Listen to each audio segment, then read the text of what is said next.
With the sound of gunfire and explosions that some said could be heard in Westminster, the Battle of the Somme began on July the 1st, 1916. It shook the world with its bloody carnage and, in the end, its utter futility. The idea had been, so the generals said, to advance 4,000 yards across the poppy field of Picardy on the first day and so push the German army out of its entrenched positions.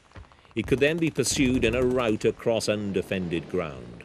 And so the biggest army the British had ever sent into battle, every man a volunteer, began to advance along a 15-mile front. The reality of it all proved a profound shock.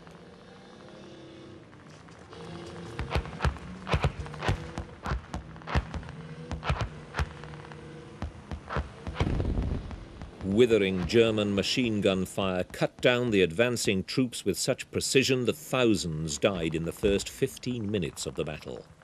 By nightfall, at the end of the first day, the British forces had made no substantial territorial gains, but the casualties had been horrific. 60,000 men had been killed or wounded in a matter of hours.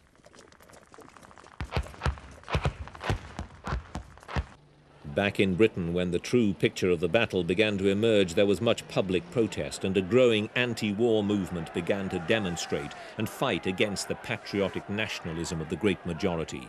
Far from wanting the war to end, this group were on the streets to get it prosecuted more effectively.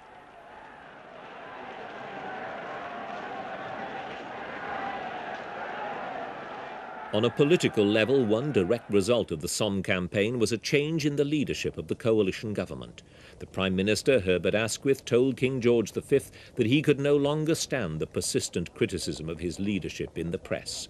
After much plotting and high-level skullduggery, David Lloyd George was appointed to succeed Asquith and immediately announced a new-style cabinet, including the young Winston Churchill, who would vigorously pursue the war effort.